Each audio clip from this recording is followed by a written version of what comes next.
आज third class है laser and its application की। आपको पहली क्लास में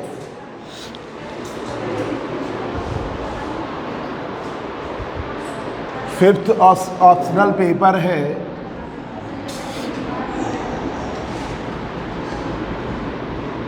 लेज़र एंड इट्स एप्लीकेशन। आज इसकी थर्ड क्लास है।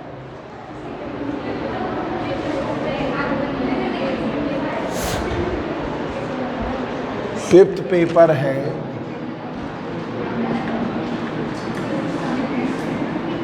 लेज़र, बात ना करो बच्चों, laser and its application, laser और इसके एप्लीकेशन। आज ये तीसरी क्लास है। फर्स्ट क्लास में हमने लेज़र बताया, ठीक है। लेज़र में spontaneous emission, stimulated emission, absorption. क्या नहीं, संडे वो लग पढ़ाएंगे। संडे से छोटा सा पेपर, संडे ख़त्म करा देंगे। हाँ, ज़्यादा नहीं, हमने पीडीएफ भेज दिया है, उसको आप देख। तो पहली क्लास में हमने लेज़र क्या है, बहुत बेसिक चीज़ है, पेपर सरल है। आपको पहली क्लास में लेज़र क्या है और लेज़र के एमिशन के लिए absorption of radiation, spontaneous emission, stimulated emission पढ़ाया। दूसरी क्लास में स्पॉन्टेनियस एमिशन कांस्टेंट और स्टिमुलेटेड एमिशन कांस्टेंट का रिलेशन, A21 और B21 के बीच का रिलेशन बताया, ठीक है। और पॉपुलेशन इन्वर्जन बताया। ये तीन टॉपिक हुए हैं। आज चौथा टॉपिक है पॉपुलेशन इन्वर्जन कैसे प्राप्त होता है, वो है पंपिंग।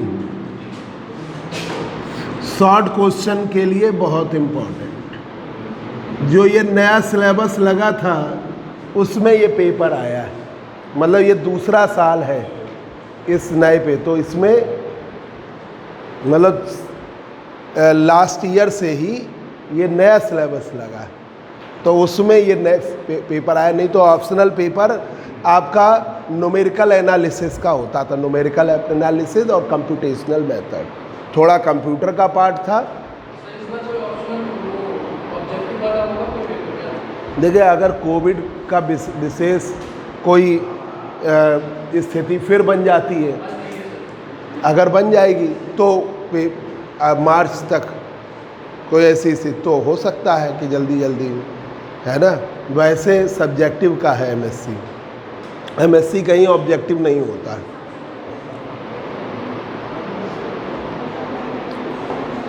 जो अगर होगा चेंज तो पढ़ा देंगे, उसके अकॉर्डिंग पढ़ा देंगे। देखिए, द प्रोसेस तो प्रॉपर पढ़ लोगे ना तो चीज़ें उतनी दिक्कत नहीं होती। The process of achieving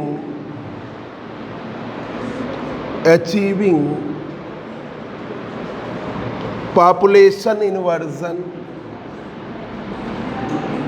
the process of achieving population inversion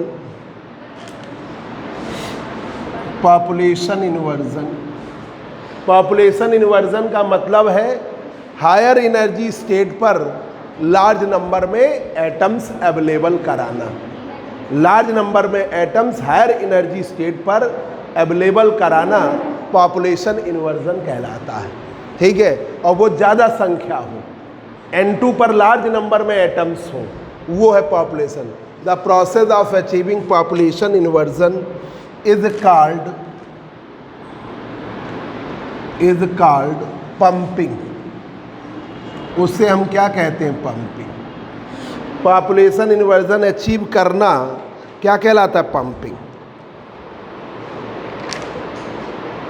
There are several methods of pumping. There are several methods of pumping. There are several methods of pumping. Some of commonly used methods some of commonly used methods are, एक है optical method, एक है optical method, दूसरा है electric discharge, electric discharge, तीसरा है inelastic atom atom collision, inelastic atom atom collision. इस बार जिन बच्चों ने वो दिया है बैक पेपर दिया था थर्ड ईयर वालों में, उनके ऐसे ही नंबर बढ़ा दिए गए, 10-10, 12-12, 15-15 नंबर बिना उसके ही बढ़ा दिए गए। किसी ने भरा था हाँ, उसके बढ़ गए होंगे। और तुम लोगों ने किसी ने भरा था? तुम्हारे कितने बढ़े? 15 नंबर। तुम लोग भी भर देती, 15-20 नंबर बढ़ जाते हैं।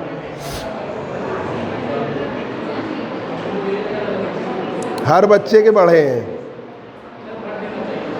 हाँ, वो कोविड को देखते हुए करा नहीं पा रहे थे, तो उनका 15-15, 20-20 नंबर बढ़ा दो। पहली बार यह ऐसा हुआ है।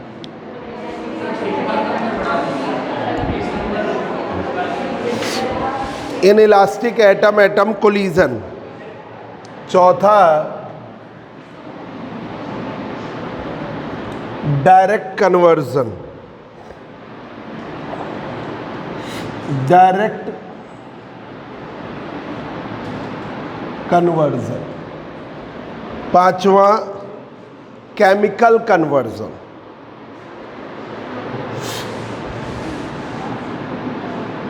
Chemical conversion, chemical conversion. तो ये 5 प्रोसेस हैं एटम्स के हायर एनर्जी स्टेट्स में पहुंचाने की। भाई जब देखिए, ये है लोअर एनर्जी स्टेट 1, ये है हायर एनर्जी स्टेट E2 तो आपके एटम्स लोअर से हायर एनर्जी स्टेट पहुंचाए जाते हैं।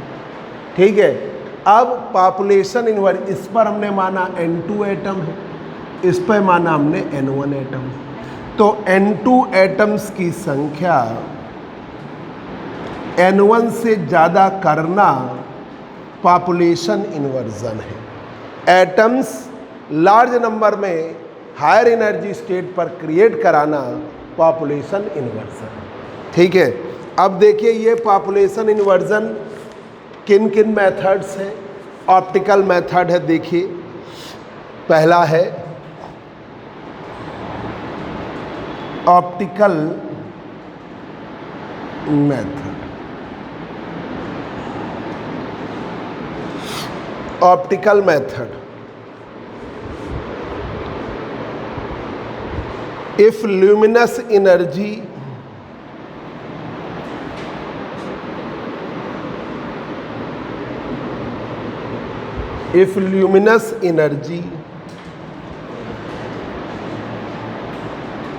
is supplied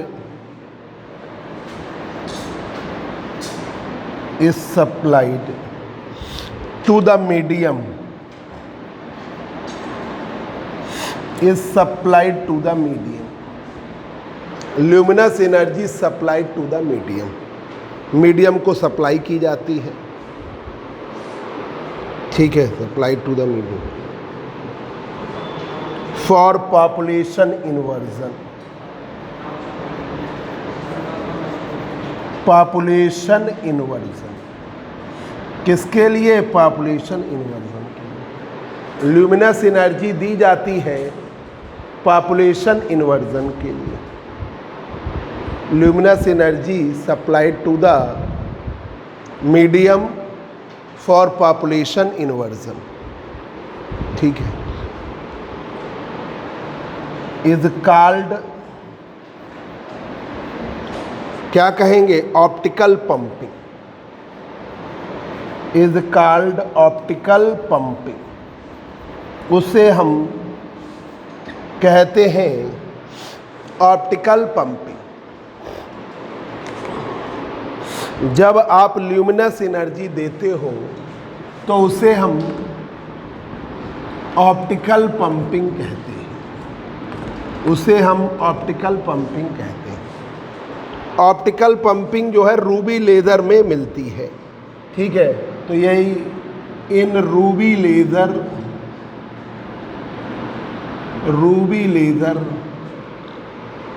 optical pumping, optical pumping is obtained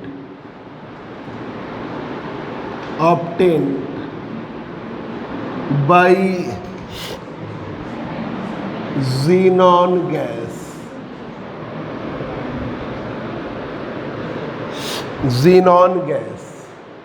optical pumping किसके थ्रू मिलेगी, xenon गैस के द्वारा। दूसरा देखिए,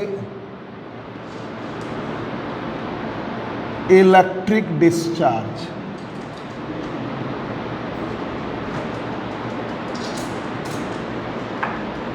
electric discharge,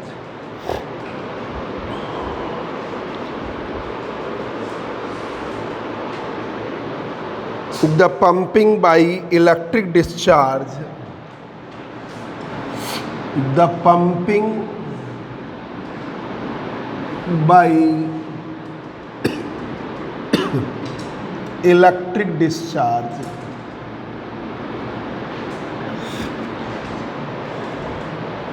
the pumping by electric discharge is preferred in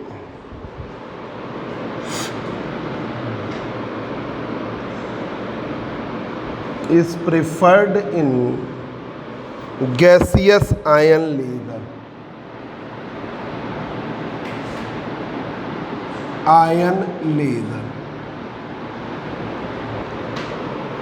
that is organ ion laser, gaseous ion laser और argon ion laser। in discharge tube,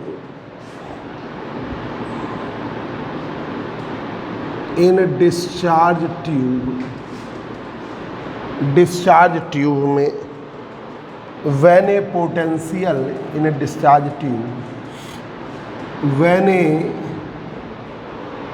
potential difference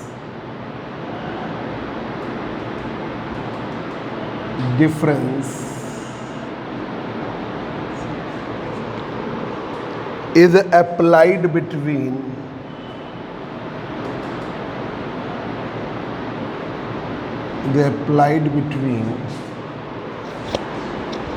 cathode and anode, cathode and anode,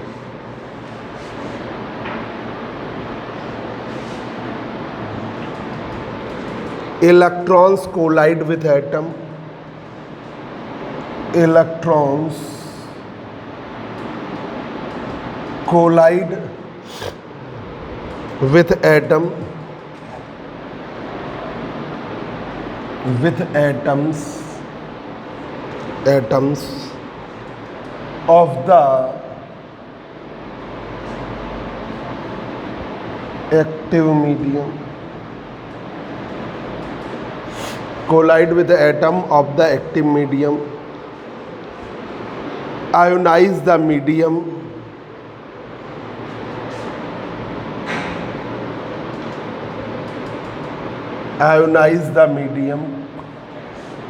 ionize कर देते हैं medium को,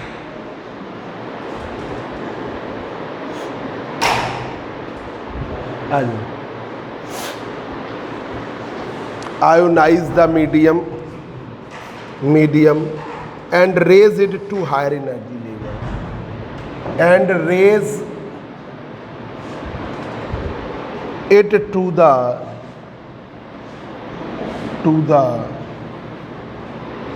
higher energy level.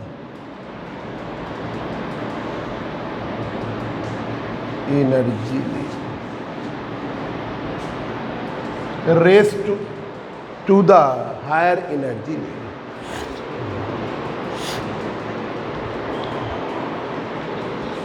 ठीक है.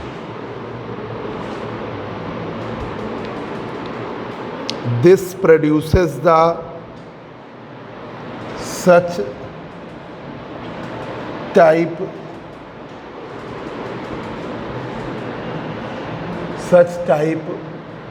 of electric discharge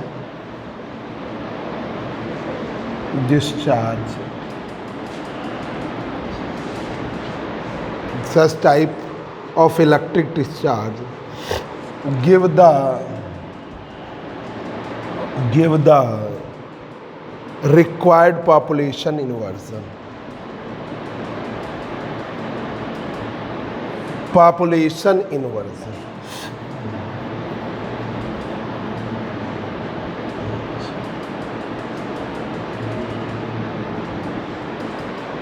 कहाँ गए अंकिता, कहाँ गए? ये टॉपिक है, पहला टॉपिक हमने बताया, पढ़ा हुआ भी है काफ़ी, लेज़र में हमने बताया absorption of radiation. Laser means क्या है? Light amplification by stimulated emission of radiation. आपका 5th पेपर है लेज़र एंड इट्स एप्लीकेशन. तो लाइट का एम्प्लीफाइड करना, तो पहले तो उसे हायर एनर्जी स्टेट पे पहुंचाओ.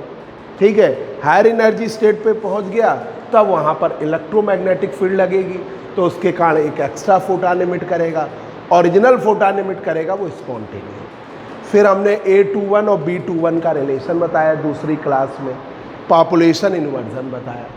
पॉपुलेशन इन्वर्जन का मतलब होता है कि हायर एनर्जी स्टेट पे जो एटम्स है N2 उनकी संख्या ज़्यादा हो जाए N1. ठीक है, जब वो ज़्यादा संख्या में हायर एनर्जी स्टेट पे होंगे तो वो फोटॉन ऑब्वियसली ज़्यादा.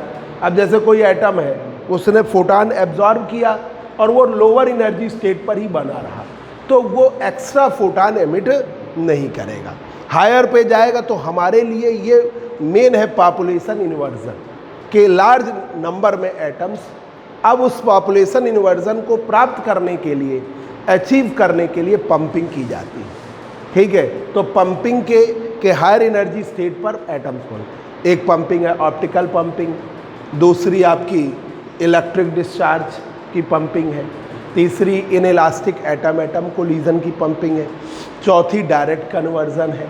ठीक है, पांचवी केमिकल कन्वर्जन.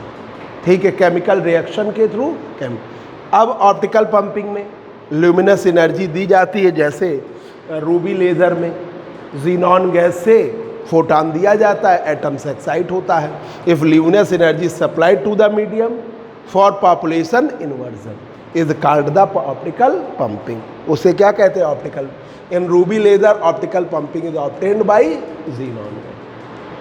फिर electric discharge, the pumping by electric discharge, जो पंपिंग है इलेक्ट्रिक डिस्चार्ज की, ये प्रेफर की जाती है गैसियस आयन लेज़र में या argon ion laser. Main example है argon ion laser. In discharge tube when a potential difference is applied between cathode and anode. Cathode और एनोड के बीच में पोटेंशियल डिफरेंस लगा देते हैं. Electron collide with atom of the active medium. जो active medium आप ले रहे हो, जो गैस वाला मीडियम आर्गन ले रहे हो, उससे वो कोलाइड करता है. Ionize the medium and raise it to the higher energy level. ठीक है, आयोनाइज किया और एक्साइट कर दिया तो वो हायर एनर्जी लेवल पर पहुंच जाते हैं. Raise to the higher energy level. Such type of electric discharge give the required population inversion. वो हमें देते हैं रिक्वायर्ड पॉपुलेशन इन्वर्जन. अब आइए इसे हम ये भी कहते हैं, इस इन्वर्जन को, this is also called, this pumping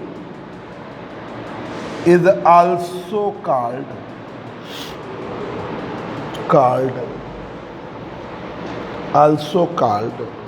direct electron excitation. Electron excitation. Direct electron excitation. तीसरा देखिए,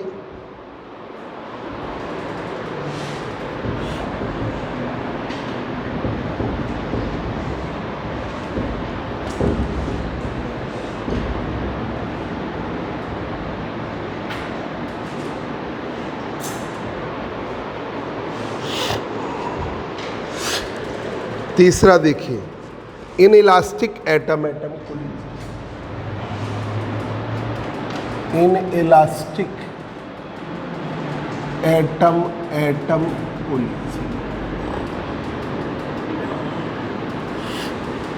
inelastic atom collision. Inelastic atom collision.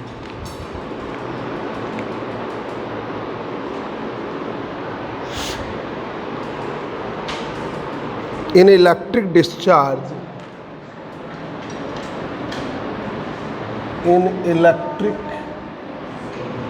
discharge,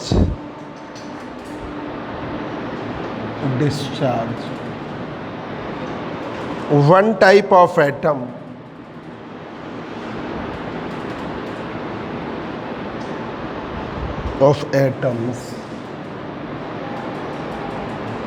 are raised to their excited state.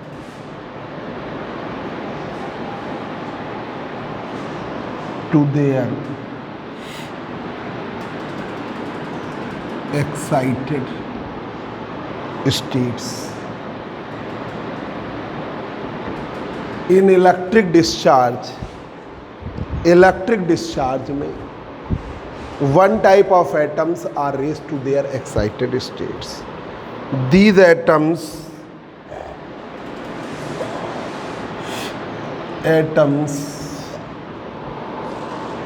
collide inelastically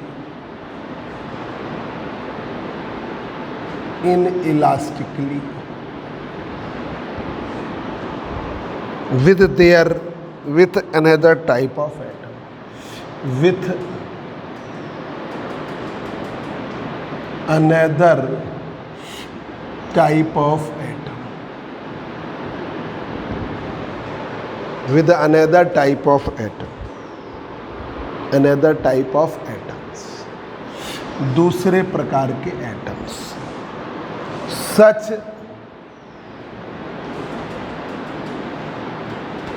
type of pumping, इस type की जो pumping है, due to inelastic atom collision,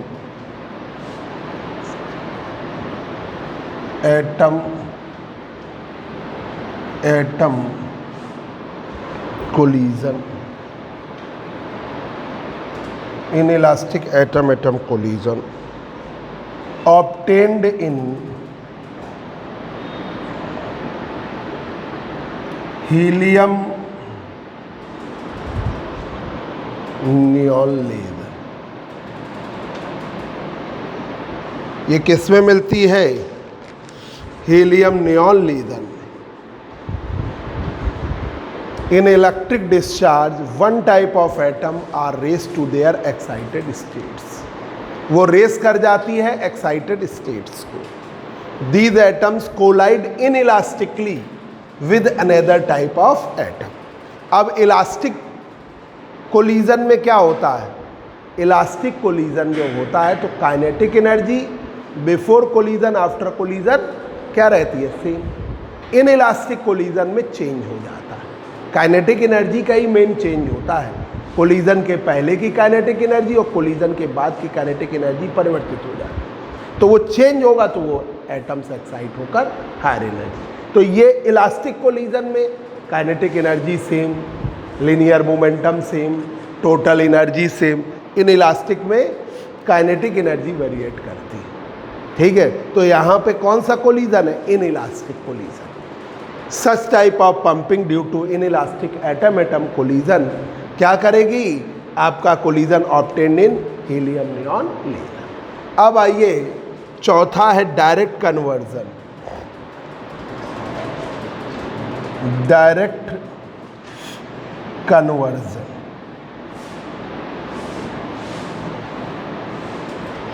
direct conversion. A direct conversion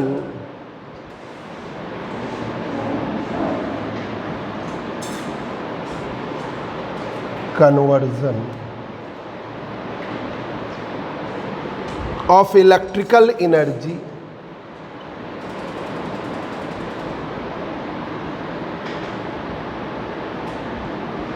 direct conversion of electrical energy into radiant energy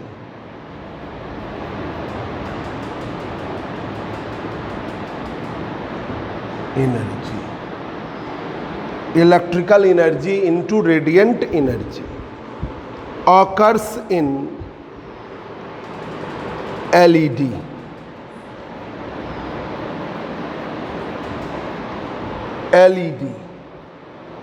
किसमें होता है? LED।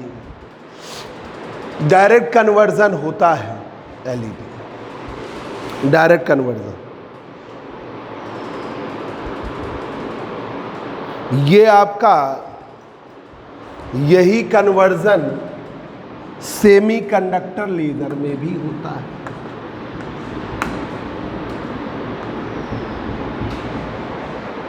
देखिए, the example of population inversion, या ये लिख दें,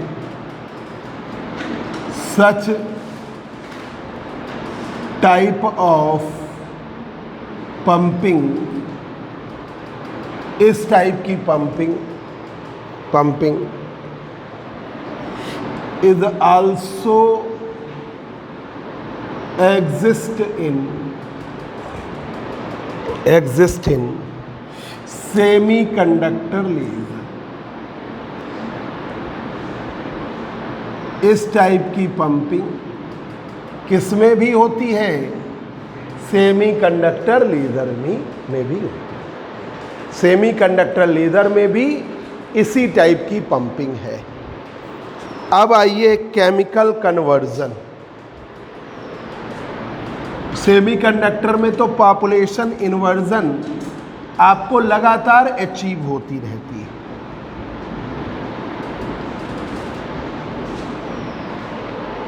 अब आइए chemical conversion. Chemical conversion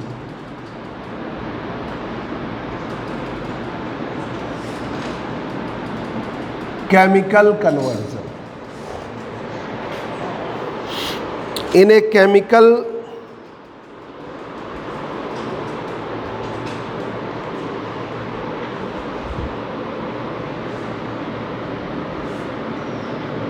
in a chemical laser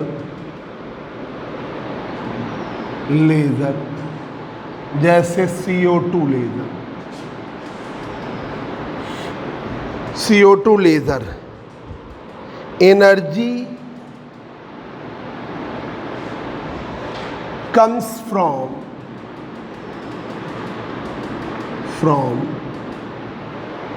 chemical reaction, chemical reaction. Energy किससे आती है? केमिकल रिएक्शन से आती है।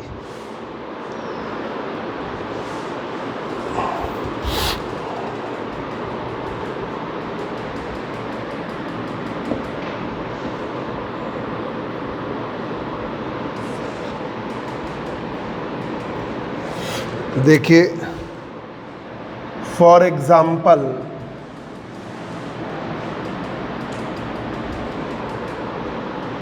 Hydrogen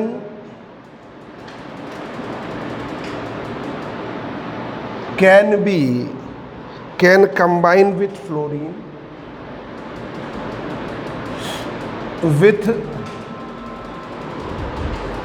fluorine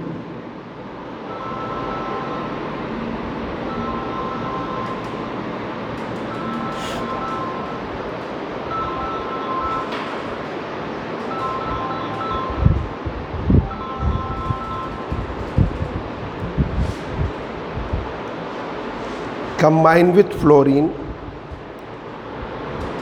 to form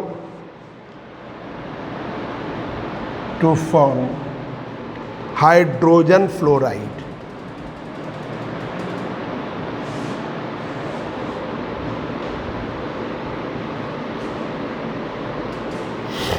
H2F2 बराबर 2HF बराबर 2HF. This reaction is used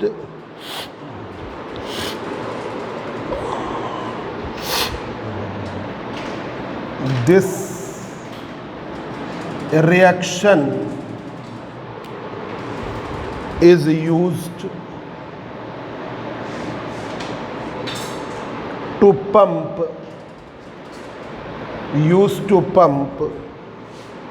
a CO2 laser. ये रिएक्शन CO2 लेजर में होती है. पंपिंग करने में CO2 लेजर में ये रिएक्शन आपकी होती है. ठीक है.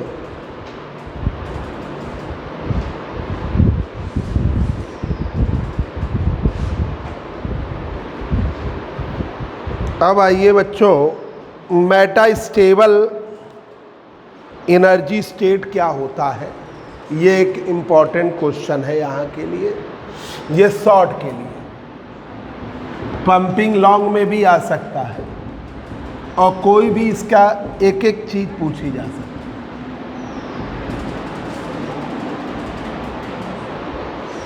अब आइए, इधर का नोट हो गया था ना. अब देखिए, मेटास्टेबल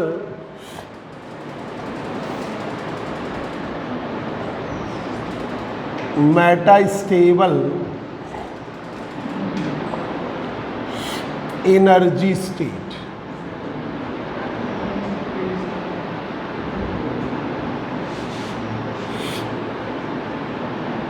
शॉर्ट क्वेश्चन के लिए इंपॉर्टेंट.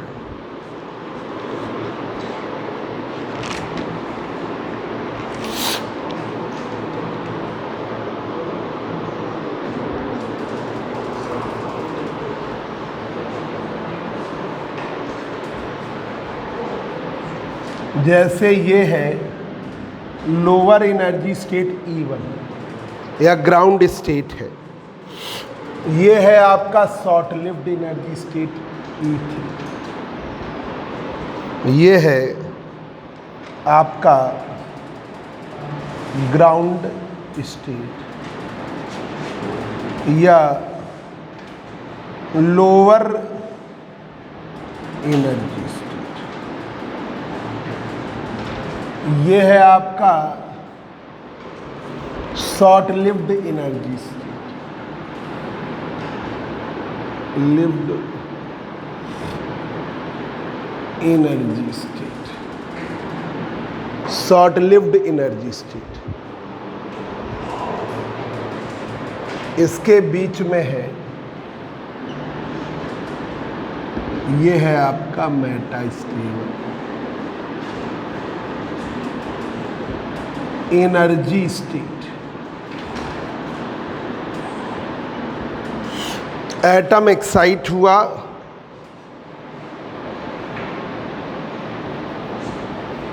और एक्साइट होकर हायर एनर्जी स्टेट पहुंच गया. एटम एक्साइट हुआ, एक्साइट होकर हायर एनर्जी स्टेट.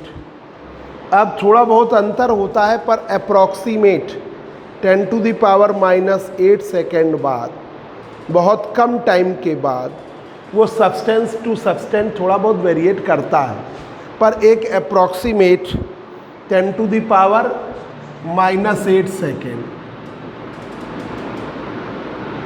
बाद एटम जंप करके इस एनर्जी स्टेट आ जाता है जिसका मीन लाइफ टाइम ज़्यादा होता है। वो एनर्जी स्टेट जिसका मीन लाइफ टाइम ज़्यादा है तो एटम वहाँ पर ज़्यादा समय तक रुकेगा, और ज़्यादा समय तक रुकेगा तो वहाँ प्रॉपर वे में स्टिमुलेटेड एमिशन एग्जिस्ट करेगा। अब एटम एक्साइट हुआ, लोअर एनर्जी स्टेट से तुरंत हायर एनर्जी स्टेट गया, फिर हायर से तुरंत लोअर पे आ गया, तो वहाँ प्रॉपर वे में इलेक्ट्रोमैग्नेटिक फील्ड वर्क नहीं कर पाती। तो एक ऐसा एनर्जी स्टेट जहाँ प्रॉपर इलेक्ट्रोमैग्नेटिक फील्ड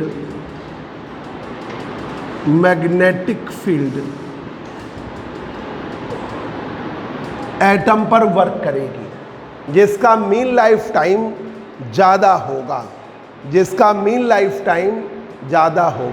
उसे हम क्या कहेंगे? Metastable energy state. ए particular energy state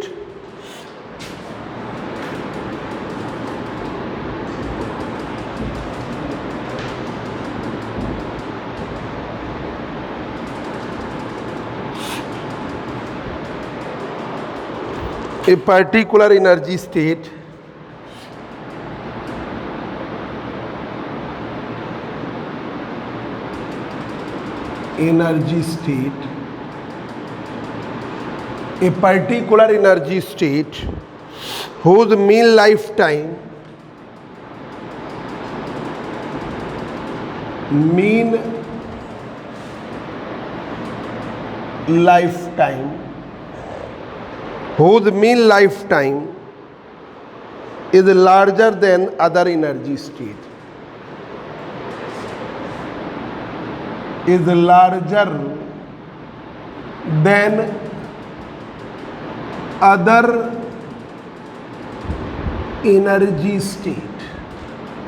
whose mean lifetime larger than other energy state, जिसका मीन लाइफ टाइम ज़्यादा होता है दूसरे ऊर्जा स्तर की तुलना में, is known as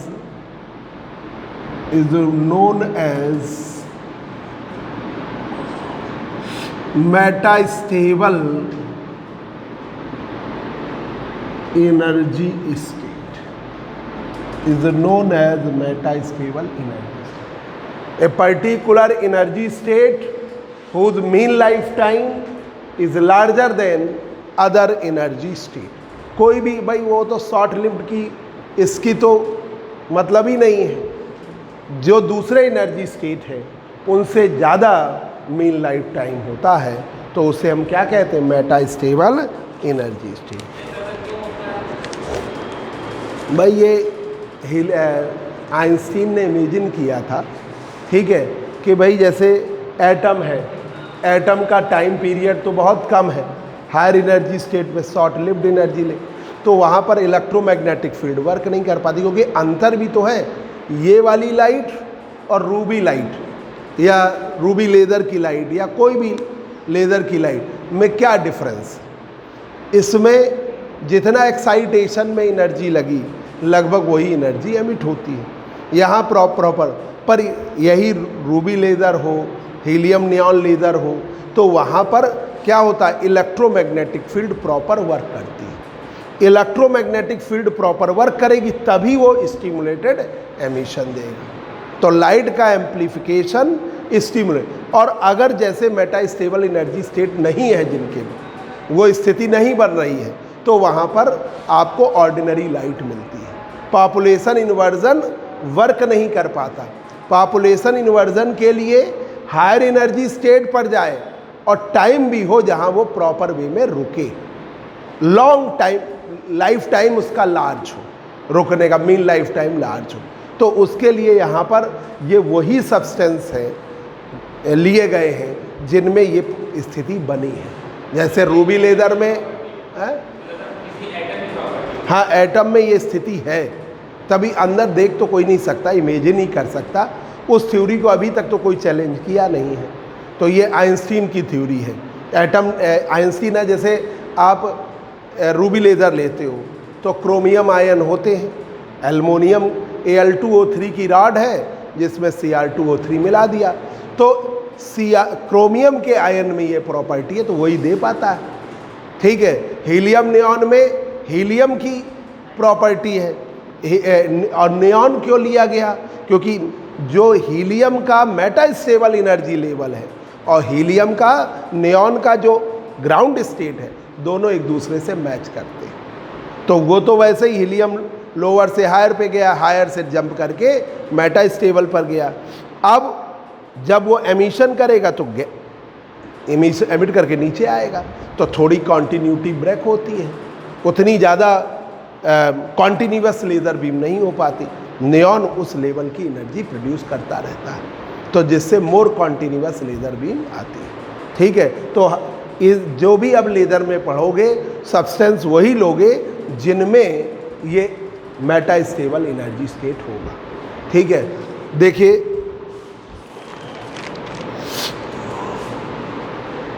in ruby laser,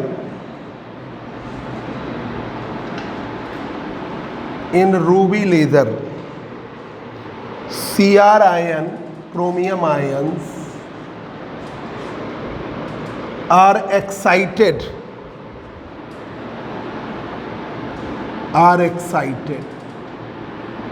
by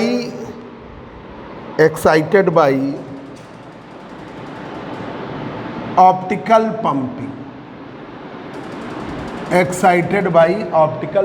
पहले ये पंपिंग ऑप्टिकल पंपिंग है। And approaches to higher energy state E3 and approaches to higher energy state E3।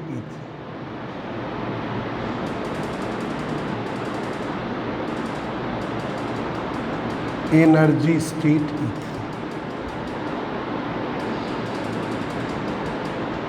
Approaches to higher energy state E3, पहुंच जाता है हायर एनर्जी स्टेट E3 पर after 10⁻⁻8 second. इतने समय के बाद Cr ions jumped to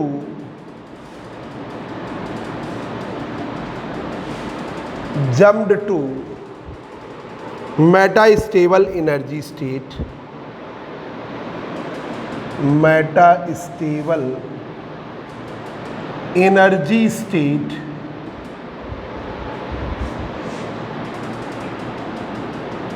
E2, jumped to metastable energy state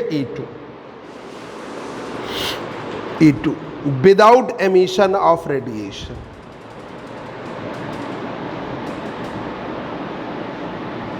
emission of radiation,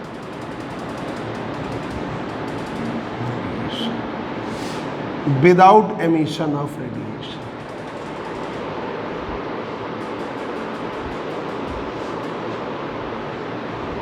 metastable energy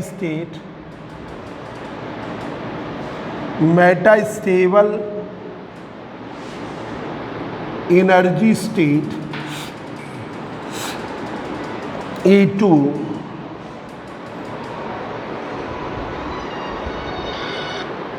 hello, नमस्ते, हाँ बोलिए।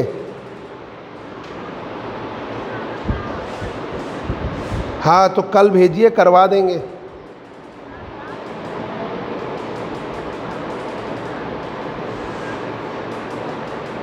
हाँ तो फिर ऐसा करिएगा, विजयनगर में हम आज मिलेंगे, कल फ़ोन कर लीजिएगा।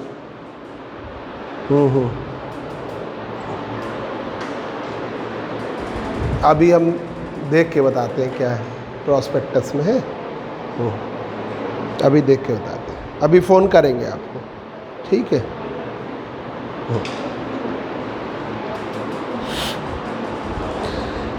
Metastable energy state E2 having large mean lifetime,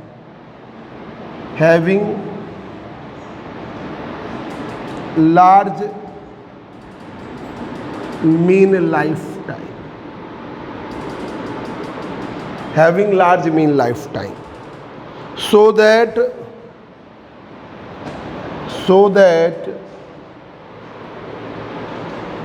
electromagnetic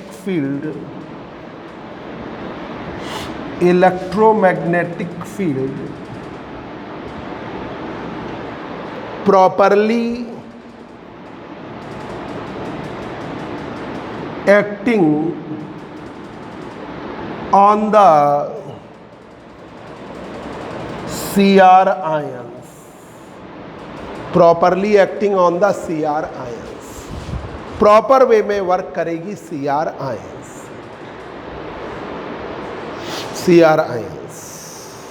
chromium ions पे, so that stimulated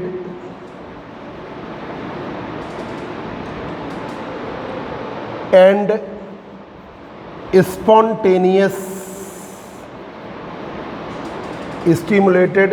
spontaneous emission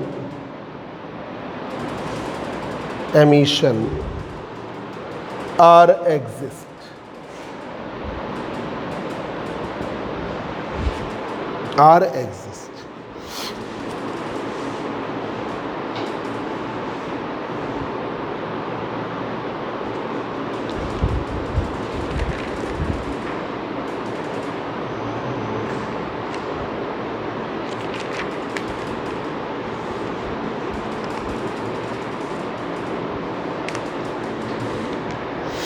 ये एग्जिस्ट करते हैं। वो एनर्जी स्टेट जिसका लॉन्गर मीन लाइफ टाइम है, ये हमने लिख ही दिया। A particular energy state whose mean life time is then other energy state is known as meta state. जब लार्जर होगा तो यहाँ प्रॉपर वे में इलेक्ट्रोमैग्नेटिक फील्ड वर्क कर जाएगी इंसिडेंट फोटान की, जिसके कारण एक एक्स्ट्रा फोटान एमिट होगा। वो किसके कारण होगा? Stimulated emission. स्पॉन्टेनियस एमिशन तो ग्राउंड स्टेट पर भी वर्क करता ही है। अब आइए बच्चों, क्लासिफिकेशन है लेज़र का।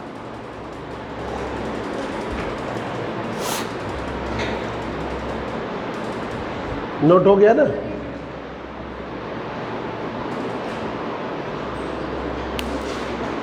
क्लास ज़्यादा बड़ी हो रही, इसको हम दूसरी क्लास करते हैं।